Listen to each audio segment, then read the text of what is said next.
Welcome back to Chauhan tutorial. आज students हम लोग जीएस की क्लास में वो चीज पढ़ेंगे जो कोई टीचर नहीं पढ़ाता है और आपके एग्जाम में खूब आता है। तो इसे हम लोग एक्स फैक्टर बोलते हैं। एक्स फैक्टर का अर्थ है वो extra marks. X means extra, कि आपके अंदर क्या ऐसी एक एक्स्ट्रा बात है कि आप दूसरों से ज्यादा नॉलेज, ज्ञान, दूसरों से ज्यादा ज्ञान प्राप्त किए हुए हैं, ताकि आप कोई भी परीक्षा में जाकर के धाक जमा सकें। तो आज इस क्रम में हम लोग उत्तराखंड के बारे में पढ़ेंगे और 2019 में एसएससी की पीटी की परीक्षा में यहां से 4 से 5 क्वेश्चन एक्स्ट्रा देखने को मिले और ये 4 से 5 क्वेश्चन काफी अंतर आपका बना देते हैं आपके मेरिट लिस्ट। जब टोटल मेरिट लिस्ट बनती है मार्क्स की, तो उसमें 4 से 5 नंबर अगर आपके एक्स्ट्रा आ जाते हैं तो ये बहुत बड़ा अंतर बनाता है। तो चलिए, आज हम लोग देवभूमि, उत्तराखंड को देवभूमि भी कहा जाता है, तो आज हम लोग इसके बारे में पढ़ेंगे। तो देवभूमि के बारे में जब हम लोग पढ़ते हैं तो हमें एक बात हमेशा ध्यान रखना चाहिए कि उत्तराखंड जो है, जैसे यहां देखिए बोर्ड पर उत्तराखंड, तो ये है नेपाल और ये है उत्तराखंड। ये जो भाग पूरा जो जा रहा है ये उत्तराखंड है। तो उत्तराखंड के बारे में सबसे बड़ी बात यह है कि ये चाइना के साथ बॉर्डर बनाता है और हमारे सारे देवी देवताओं का इंपॉर्टेंट जो स्थान है, जैसे केदारनाथ, बद्रीनाथ, गंगोत्री, यमुनोत्री, 4 धाम, तो ये सब उत्तराखंड में पड़ते हैं। थोड़ा सा जुकाम भी लगा हुआ है आज हमें। तो आज मैं आपको जितनी भी बातें बताऊंगा आपके परीक्षा पॉइंट ऑफ व्यू से बहुत इंपॉर्टेंट, तो ध्यान से सुनिएगा। तो उत्तराखंड 3 चीजों के लिए जाना जाता है। नंबर 1, ईश्वर, गॉड। दूसरा, प्रकृति, नेचर, प्रकृति, और यहां का कल्चर, मैं बताऊंगा यहां की सभ्यता, कल्चर। और नंबर 3, शिक्षा, एजुकेशन। ये 3 चीज के लिए उत्तराखंड पूरे विश्व में प्रसिद्ध है। तो आइए अब जरा देखते हैं। तो आइए सबसे पहले हम लोग पॉइंट नंबर 1 की चर्चा करें, ईश्वर। तो आओ जरा देखो। तो उत्तराखंड, मैंने अभी आपको कहा था कि बॉर्डर बनाता है पूरा चाइना के साथ। तो यहां पर मैं जो शब्द बोलूंगा इसको बार बार वीडियो सुन करके, क्योंकि बहुत सारी चीज मैं लिख नहीं सकता हूं, ध्यान से सुनना। चाइना 14 देशों के साथ अपनी अंतरराष्ट्रीय, इंटरनेशनल बॉर्डर बनाता है, सीमा। तो ये दुनिया का, अगर आपसे क्वेश्चन पूछा जाए कि कौन सा देश दुनिया में सबसे ज्यादा इंटरनेशनल बॉर्डर बनाता है विभिन्न देशों के साथ, तो उसका आंसर है चाइना। तो चाइना 14 कंट्रीज के साथ वो इंटरनेशनल बॉर्डर, अंतरराष्ट्रीय सीमा उसकी टच करती है, इंटरनेशनल बॉर्डर। भारत जो है इस मामले में 7 कंट्रीज अंतरराष्ट्रीय, इंटरनेशनल बाउंड्रीज वो 7 कंट्रीज के साथ बनाता है। और भारत के 5 राज्य चाइना के साथ इंटरनेशनल बॉर्डर बनाते हैं। तो बताओ, फिर से बताओ, चाइना कितने के साथ बनाता है बॉर्डर? 14। इंडिया कितने के साथ पूरा बॉर्डर बनाता है? 7 देशों के साथ। और इंडिया के कितने राज्य चाइना के साथ बॉर्डर बनाते हैं? तो वो है 5। सबको ध्यान से सुनिएगा, सब पर एसएससी में क्वेश्चन आपको मिलेंगे। मैं किताब का भी नाम बता देता हूं, स्पार्क पब्लिकेशन। तो और वैसे भी अन्य जो भी आप ले लो, वहां से आपको सब पूरे क्वेश्चन मिलेंगे, इसलिए मेरी सारी बातें ध्यान से सुनना। अच्छा, अब एक और विचित्र बात देखिए। हम लोग जो इंडिया में हैं, तो वो तो हम लोग हिंदू कल्चर और विभिन्न कल्चर भी हम लोग, हिंदू कल्चर और तिब्बत, चाइना की और तिब्बत की और बौद्ध धर्म, इसीलिए इसका महत्व और भी बढ़ जाता है कि जो उत्तराखंड के उस पार बौद्ध धर्म वाले और इस पार हिंदू धर्म वाले, तो इसीलिए ये 2 कल्चर का संगम भी है। इसीलिए हमें वहां के डांस भी एग्जाम में खूब आते हैं और वहां के डांस के बारे में भी हमें जानकारी चाहिए, कल्चर। नंबर 3, अंग्रेजों ने वहां सबसे पहले अंग्रेज ठंडे प्रदेश से आए थे, इंग्लैंड, तो वो यहां उनको बहुत गर्मी लगती थी और वो लोग सब जाकर के पहले सब ऊंचे ऊंचे पर्वतीय स्थलों पर बैठ गए, मतलब हिल स्टेशन जिनको बोलते हैं, वहां जाकर के वो लोग बस गए। और जहां वो बसे उन्होंने वहां पे वर्ल्ड क्लास स्कूल एजुकेशनल उसको हब बना दिया पूरे के पूरे उत्तराखंड को। तो आओ अब जरा फटाफट चर्चा करते हैं। तो सबसे पहले ईश्वर की चर्चा करते हैं। देखिए, ये आपको पहले बता दें, ये है, पहले तो उत्तराखंड को हम 2 भागों में डिवाइड कर सकते हैं। उत्तराखंड को हम लोग 2 भागों में डिवाइड करते हैं। एक है कुमाऊं क्षेत्र, एक है कुमाऊं, बताते हैं कुमाऊं, और दूसरा है गढ़वाल। ये 2 क्षेत्र मिल करके उत्तराखंड बनाते हैं। तो उत्तराखंड की जो हिमालयन जो रेंज है, पूरा क्षेत्र, इसको 2 हिस्सों में बांटा गया है, कुमाऊं और गढ़वाल। तो कुमाऊं क्षेत्र में कुमाऊनी बोली बोली जाती है और गढ़वाल क्षेत्र में गढ़वाली बोली जाती है। गढ़वाल पूरा क्षेत्र जो है वो सब देवताओं का वास है। केदारनाथ, बद्रीनाथ, गंगोत्री, यमुनोत्री, 4 धाम, ये सारे के सारे गढ़वाल क्षेत्र में पड़ते हैं। और कुमाऊं में जितने भी हिल स्टेशन, नैनीताल, जितने भी हिल स्टेशन बढ़िया बढ़िया आप नाम लेंगे, पिथौरागढ़, नाम खाली सुनते जाओ, पिथौरागढ़, नैनीताल, सब पर प्रश्न आते हैं।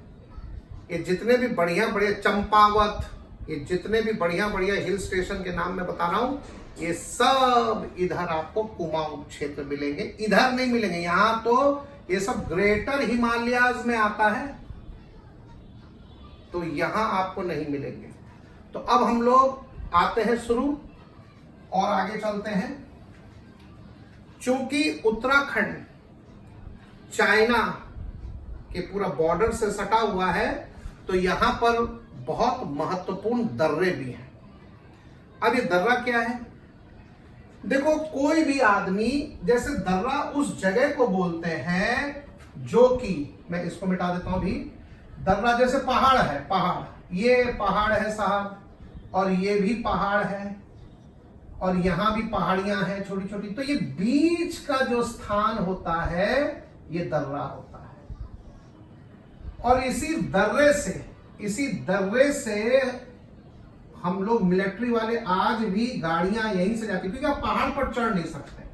मैं इसको ऐसे समझा दूं, ये एक पहाड़ है, ये एक पहाड़ है, ये जो बीच का जो घाटी है, और इस घाटी में जो थोड़ी बहुत समतल जो जमीन है, थोड़ा सा हाइट, थोड़ा नीचे, ऐसे समतल टाइप की, उतना चोटी वाला नहीं, उसी को दर्रा बोलते हैं। तो दर्रा युगों से आज भी आने जाने का रास्ता है। आप यहां से, अब तो ये रास्ते खूब बढ़िया डेवलप हो गए हैं, बहुत सारे दर्रे तो खूब डेवलप हो गए हैं, तो यहां से गाड़ियां जाती हैं। अब तो सेना की भी गाड़ियां एक से एक यहीं से जाती हैं। तो शुरू में लोग यहां से पैदल चल करके व्यापार करने आते थे। तो देखो, यहां वाले भी वहां कम जाते थे, वहां वाले यहां बहुत आते थे व्यापार। तो ये है दर्रा, इंग्लिश में पास। ठीक, अच्छा अब सुनो। तो सबसे पहले हमें एक बहुत इंपॉर्टेंट, पहले हम इन क्षेत्रों की बात कर लें। चलो, तो मुझे सौभाग्य प्राप्त हुआ, कई सारे दर्रे में जाने का सौभाग्य प्राप्त हुआ, तो इसलिए मुझे वैसे भी रटे हुए हैं। तो आ जाओ। तो सबसे पहले लीपू लेक दर्रा, जो कि बहुत महत्वपूर्ण है। तो आइए अब जरा पहले लीपू लेक दर्रे के बारे में बात आपको बता दूं। तो लीपू लेक दर्रे को जरूर महत्व दीजिएगा। इस दर्रे की खासियत यह है कि ये 3 देश, भारत, चाइना और नेपाल, ये दर्रा तीनों देशों के बीच में, मतलब ये 3 कंट्रीज को जोड़ता है दर्रा। तो देखो इसी दर्रे से भारतीय लोग इसी दर्रे से होकर के इसको हम लीपू लेक को हम लीपू लेक दर्रे को गेटवे रास्ता, गेटवे को बोलते हैं रास्ता। में हिंदी इंग्लिश दोनों में लिख दे रहा हूं, मतलब समझा दे रहा हूं। गेटवे टू कैलाश भी बोलते हैं, कैलाश का द्वार। और इसे टेक्निकल भाषा में, मिलिट्री भाषा में, पॉलिटिकल भाषा में इसे लीपू लेक को ही यहां लिख देता हूं tri corner. Tri means 3, corner. पास के भी नाम से जाना जाता है, ट्राई कॉर्नर पास। अब बता दो, पास तो दर्रा, ट्राई क्यों? क्योंकि 3 देश। कॉर्नर क्यों? क्योंकि कोना। तो इसलिए ट्राई कॉर्नर पास के नाम से भी ये जाना जाता है। अब आओ आगे। तो एक वेरी इंपॉर्टेंट क्वेश्चन, खूब ये सब क्वेश्चन आ चुके हैं। तो आज भी हम लोग भारतीय लोग इस दर्रे को क्रॉस करते हुए, तो यहां पर हमें जो है वीजा सब बनाना पड़ता है, क्योंकि वो क्षेत्र तो पूरा आता है अंडर चाइना। तो इस पास से हो करके हम लोग कैलाश की ओर बढ़ते हैं। ये है लीपू लेक दर्रा। इस पास से जब हम लोग क्रॉस करते हैं तो हमको एक अद्भुत नजारा दिखता है कि सबसे पहले ओम पर्वत आता है। देखो एक बहुत बड़ा पर्वत है और उस पर ओम लिखा हुआ है। और बड़ी विचित्र बात, ओम में बर्फ नहीं होगी तो पूरे के पूरे पर्वत में बर्फ देखने को मिलती है। मतलब बड़ी अद्भुत अद्भुत बातें हैं। वहां कोई अगर इंसान जाता है तो ईश्वरीय शक्ति को मानने लगता है। वो 100% नास्तिक भी होगा, वो मान जाएगा कि यहाँ ईश्वर का, भोलेनाथ यहाँ है। अब बताओ, किसी ने छेनी हथौड़ी से लेके ओम नहीं बना रखा है, वो नेचुरल है। तो इसी ओम पर्वत को पास करते हुए ये लोग जो लोग जो यात्रा करते हैं कैलाश की, वो लोग पहुंचते हैं एक जगह जो कि चाइना में है, तकलाकोट। तकलाकोट, सारे वर्ड काम आएंगे और सब वर्ड को आप बार बार वीडियो सुनना देखना, बहुत फायदा। तकलाकोट, तकलाकोट एक फ्लैट जगह है, सपाट। टकला कैसा होता? टकला एकदम बाल कटा हुआ। तकलाकोट इस टाइप की जगह है और ये काफी डेवलप्ड है, ऐसा जगह है। और यहां पर खूब सारे रिजॉर्ट, दुनिया भर का शॉपिंग मॉल, सब कुछ बना हुआ है दुनिया भर का। तो यहीं से, अच्छा, अब तकलाकोट नेपाली भाषा में उस जगह का नाम है तकलाकोट और चाइनीज भाषा में उसे पुरांग बोलते हैं, पुरांग। तो ये नाम भी जान लेना, पुरांग। यही वो सब क्वेश्चन है जो कि आम स्टूडेंट से बिल्कुल नहीं बनता, 5 नंबर का छोड़कर आता है। लेकिन अगर आप ये जान रहे हो तो पूरी भीड़ से लग। उसके बाद तकलाकोट से वो लोग कैलाश की ओर बढ़ते हैं अपने गंतव्य। तो इसलिए कैलाश मानसरोवर की यात्रा में इस दर्रे का बहुत ज्यादा महत्व है।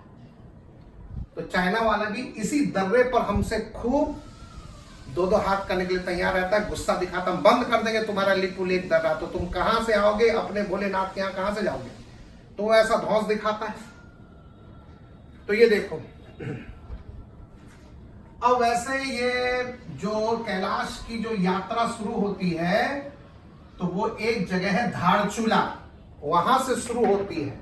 मतलब धारचूला तक गाड़ी आती है, फिर धारचूला, चूला मीन्स चोटी और धार मीन्स गड्ढा। तो धारचूला, अगर आप इसका नाम देखो तो धारचूला से हमें यह बात समझ में आई, यहां लिख देते हैं आप, अब इसको मिटा देते हैं। तो धारचूला एक ऐसी जगह होगी जो कि धार में होगा, घाटी में, और ऊपर में चूला, चोटी। तो यहां पर एकदम गड्ढे में धारचूला है, वैली है धारचूला। अब यहां से ऊपर लोग पैदल यात्रा करते हैं कैलाश की ओर। तो 3-4 दिन वहां से लगता है उनको कैलाश। अब तो यहां सब रोड बन गई है, अब ये पैदल यात्रा वाला कंसेप्ट खत्म, अब तो रोड बन चुकी है। सीधे दिल्ली से टिकट बुक कराइए और वहां जाइए। अच्छा, उत्तराखंड और नेपाल को काली नदी, याद रखना काली नदी आजकल करंट अफेयर्स में भी विवाद का मुद्दा बनी हुई है। एक नदी है, होगा तो सफेद पानी, लेकिन नाम दिया गया ये नदी है काली नदी, ऐसे बहती है, आती है नेपाल से और ऐसे करके। तो ये नदी भारत और नेपाल को बांटती भी है। तो आप देखो, तो हमने एक बहुत लिपू लेक दर्रा जो बहुत इंपॉर्टेंट है, इसको हमने चर्चा कर ली। अब आओ, लिपू लेक जो दर्रा है, इसे अभी हाल ही में 3 दर्रे को ओपन व्यापार, खुला व्यापार संधि के द्वारा खोलने का प्रयास किया गया भारत और चाइना के द्वारा। तो एक तो है नाथुला पास, नाथुला दर्रा, नाथुला दर्रा, ये आपका सिक्किम में है, सिक्किम। और दूसरा तो तीन दर्रे को खुला व्यापार के तहत, समझौता के तहत खोला गया है। और दूसरा है लीपू लेक, मैंने कहा था पहले कि बहुत इंपॉर्टेंट, लीपू लेक। तो ये उत्तराखंड में है, उत्तराखंड में है। और अगला है शिवकिला, शिवकिला, और ये हिमाचल प्रदेश, उत्तराखंड के बाईं तरफ में हिमाचल प्रदेश है। तो चलो, तो शिवकिला जो है वो है आपका, शिवकिला जो है वो है आपका हिमाचल प्रदेश, हिमाचल प्रदेश। अच्छा, अब सुनो, तो ये थ्री ऐसे करके, तो सिक्किम तो हमें पता है कि उत्तराखंड के दाहिने तरफ है, तो ऐसा मान लो सिक्किम, और ये है आपका लीपू लेक। तो हालांकि नक्शे में और दाहिने तरफ है ना सिक्किम, तो लेकिन ऐसे चलो हमने बना दिया। और ये शिवकिला। अब इसको भी याद रखने का तरीका है, देखो ट्रिक्स तो सब पर बन सकती है। तो इसको याद रखने का तरीका ये है, मैं सिक्किम को कभी भी सिक्किम नहीं बोलता हूं, मैं बोलता हूं सिक्किम, किम जुआंग, किम दोरजी, किम शर्मा। तो सिक्किम। और नाथुला, नथुनी, तो एक पहाड़ी महिला है, उसने नाक में नथुनी डाल रखी है, ये नाक है, वहां पर नथ चलती है, बड़ी बड़ी पहाड़ में नथ, वहां की महिला का ट्रेडिशनल ये लुक है नथ। तो उसने नाक में एक बड़ी सी नथुली डाल ली है। और दुबली पतली हिमाचल की लड़की है, जैसे एक दुबली पतली लड़की वहां पहुंच करके, मुंबई पहुंच करके पूरा हंगामा किए हुए है कंगना रनावत, वो भी हिमाचल प्रदेश, गढ़वाली है, गढ़वाली ये गढ़वाल के पास की है। चलो, तो उसने पूरा हंगामा मचा रखा है। तो बस वहां के लोग उसे गुस्सा करके, मुंबई वाले जो उससे परेशान है, नेता सब, वो उसको बोलते हैं छिपकली जैसी तो दुबली पतली है, झापड़ मारेंगे मरेगी। अब यही बोल सकते हैं, इससे ज्यादा तो कुछ कर नहीं सकते। तो बस उसको याद रखने का तरीका ये है कि एक पहाड़ी महिला ने बड़ी सी नाक में नथ डाल ली है, और बताओ वो दुबली पतली है तो छिपकली जैसी सबको दिखती है, और इतना बड़ा नाक में नथुनी डाल ली है, और पता नहीं चेहरा पर क्या क्या लेप लगा के आई है, फैशन करके लेप, चेहरा पर महिलाएं काफी सारा लेप लगाती हैं, तो लिपू लेक, और पूरा लिपटा करके लाई है। ऐसे आप इसको याद रख सकते हैं। 3 वेरी इंपॉर्टेंट फिर आ गए। अच्छा, और ये 3 दर्रे बहुत इंपॉर्टेंट भी हैं। अब आ जाइए, इसके बाद अब हम लोग यहां से आगे चलते हैं। तो यहां पर एक जानकारी आपको दे दें कि नेपाल और आजकल चाइना में बहुत दोस्ती चल रही है, चाइना बहुत समर्थन कर रहा है नेपाल का, और नेपाल को हमारे खिलाफ भड़का रहा है। तो एक रोड विकसित की गई है, नेपाल और चाइना को एक रोड जोड़ती है और इसको बहुत अच्छे से भी इसका विकास किया गया है ताकि चाइना वाले सब टैंक वैंक गाड़ियां इधर आ जाएं और भारत के खिलाफ कुछ एक्शन की बात हो तो फटाफट हम ले लें एक्शन। तो इस रोड का नाम रखा गया है फ्रेंडशिप हाईवे। फ्रेंडशिप दोस्ती, क्योंकि दोनों में काफी दोस्ती चल रही है, तो फ्रेंडशिप हाईवे इसका नाम रखा गया है। सब क्वेश्चन आ चुका है, ये ध्यान रखना। दूसरा, नेपाल जो है वो प्योर हिंदू राष्ट्र है, ये भी देखो ध्यान रखना है कि विचित्र बात। और काली नदी भारत और नेपाल को अलग करती है। और यहां पर एक, आइए से ट्रिक से समझ लेते हैं। तो पहले क्या होगा कि म्यूलिंग का अर्थ है खच्चर। उस समय चाइना वाले खच्चर को यहां से पास करने से मना करते होंगे, मना। तो भाई दो ये लोग आपस में बात कर रहे हैं कि सर बताइए, वो तो खच्चर गधा को, म्यूल को पास करने से मना कर रहा है, क्या नीति बनाई जाए जिससे कि हम इधर से उधर खच्चर पास करके अपना सामान यहां से वहां लाके बेच सकें। तो उसके बॉस ने जवाब दिया कि ऐसा करो, गधे को ना लेप दो, मिट्टी से लेप दो ताकि चाइनीज सोल्जर्स हमें पकड़ ना पाए।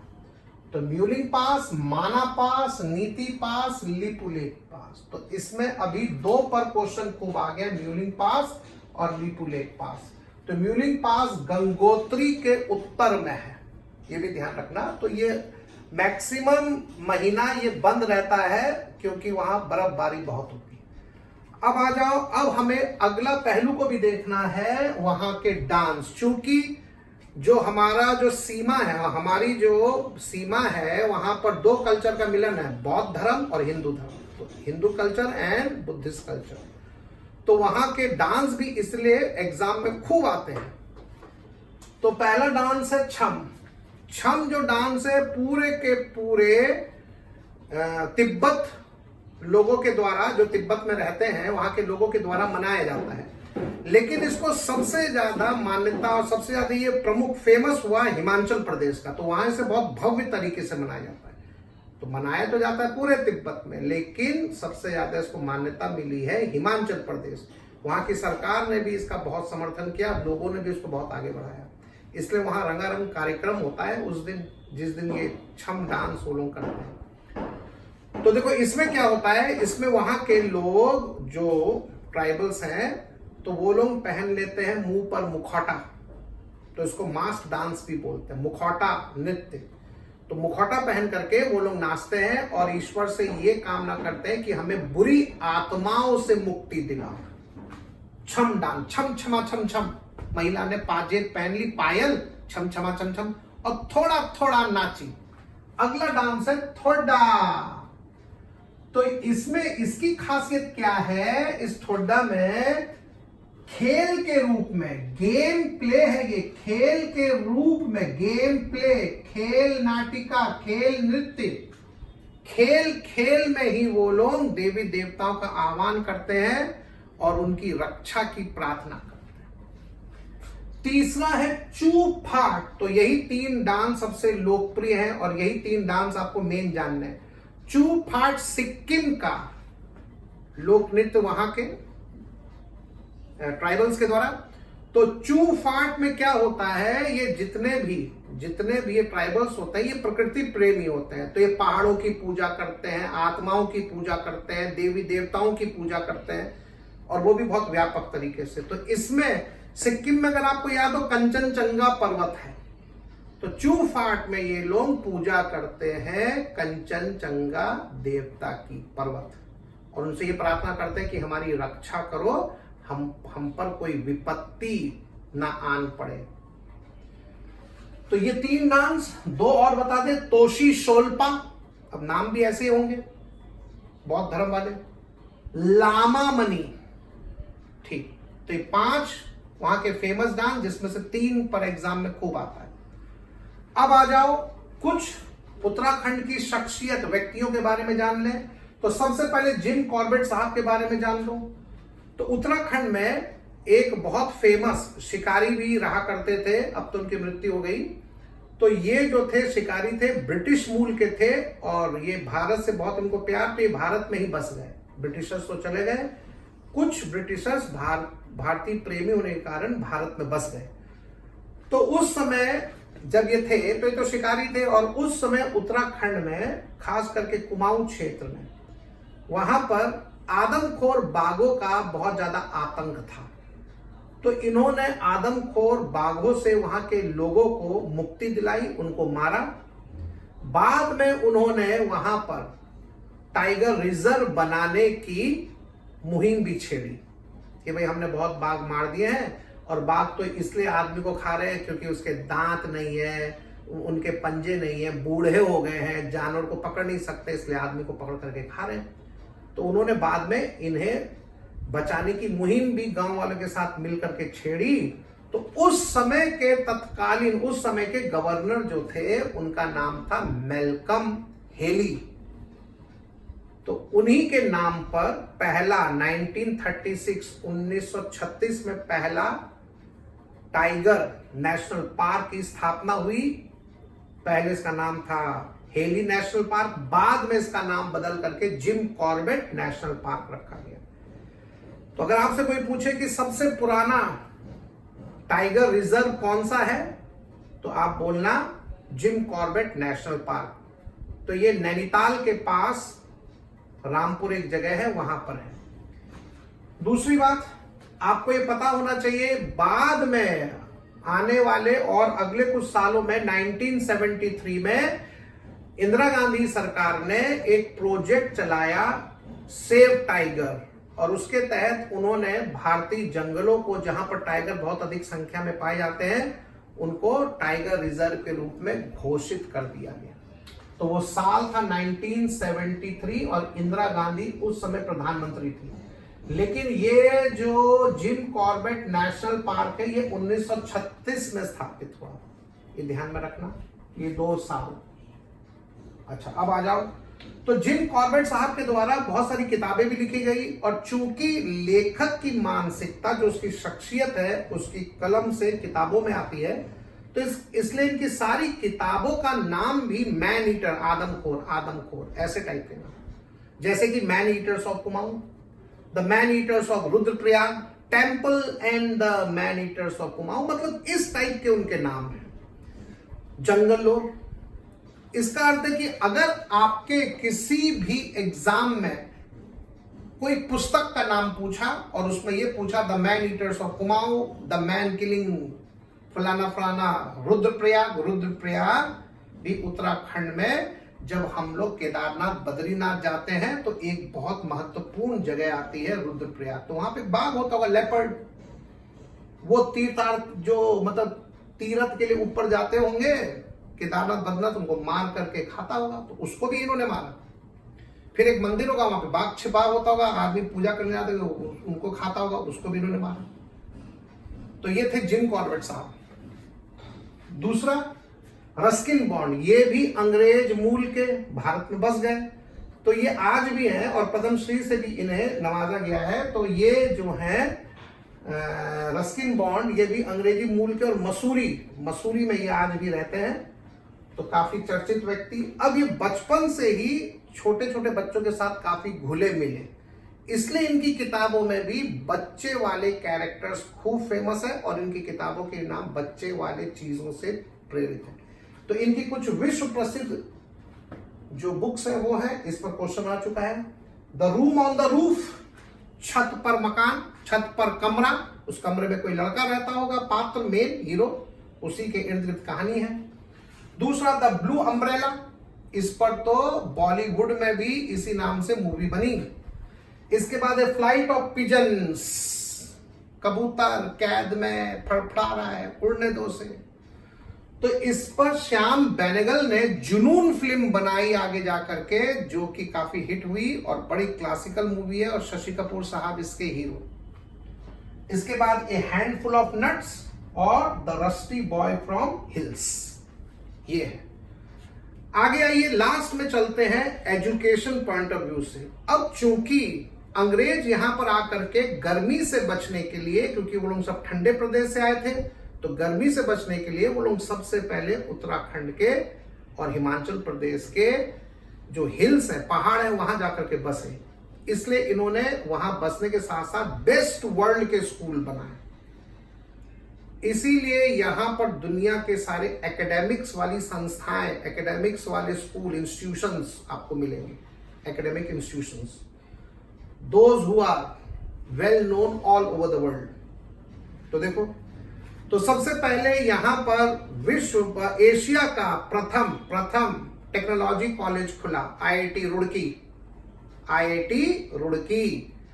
और जितना भी आप फॉरेस्ट से नाम लोगे ना, forest, Indira Gandhi forest academy, दुनिया भर का forest academy, forest research institute, forest word खाली होना चाहिए। ट्रिक सुन लो, ट्रिक, उसमें तो बहुत सारे हैं वो, तो बस अपने को बोलना है देहरादून, उत्तराखंड, ये ट्रिक सुन लो। अच्छा, फिर इसके बाद, वरना मैं वहां से आपको 10-12 नाम सुनाऊंगा, सब में फॉरेस्ट। तो Indira Gandhi national forest academy, forest institute, दुनिया भर का ऐसा, तो सब नाम जिसमें फॉरेस्ट, मैंने क्या ट्रिक पाया, सब देहरादून। क्यों, मैं आपको बात बताता हूं, इसका भी एक कारण है। आपको अगर इस कहानी में अगर याद हो, बद्रीनाथ जाते समय फूलों की घाटी, विश्व प्रसिद्ध फूलों की घाटी पड़ती है। तो अंग्रेज लोग शुरू से, ये एक पर्वत है, नंदा देवी पर्वत का नाम, नंदा देवी, इसी की घाटी है ये। और इस घाटी में विभिन्न प्रकार के फूल खिलते हैं जो कि पूरे विश्व में प्रसिद्ध है, दुर्लभ प्रजाति। तो इनकी रक्षा, इनकी प्रोटेक्शन, और यहां पर जो विचित्र प्रकार की वनस्पतियां जो होती हैं, उनकी प्रोटेक्शन के लिए देहरादून में फॉरेस्ट इंस्टीट्यूट की स्थापना की है। तो Nanda Devi, the valley of flowers करके भी बायोस्फीयर डिक्लेयर किया गया है वर्ल्ड हेरिटेज साइट में। तो नंदा देवी पर्वत कहां है, उत्तराखंड, उसकी घाटी में क्या है, वैली ऑफ फ्लावर्स। दोनों को मिला करके बताओ, Nanda Devi, valley of flowers, biosphere. तो इसको भी बचाने के लिए देहरादून, क्योंकि देहरादून प्लेन्स में है और ये सब पहाड़ है, तो इसलिए फॉरेस्ट रिसर्च इंस्टीट्यूट, उससे जोड़ो तो अपने आप सब याद हो जाता है। और Lal Bahadur Shastri academy of administration, ये भी उत्तराखंड। तो देखो, तो ये सारे के सारे एकेडमिक वाले, ये आईएएस की ट्रेनिंग यही होती है। तो चलो, आज के वीडियो में इतना ही रखते हैं स्टूडेंट्स। तो आशा करता हूं कि आज का वीडियो बहुत इंफॉर्मेटिव था और एग्जाम पॉइंट ऑफ व्यू से बड़ा इंपॉर्टेंट था। तो आशा करता हूं ये ज्ञान आपके काम आए और आएगा भी।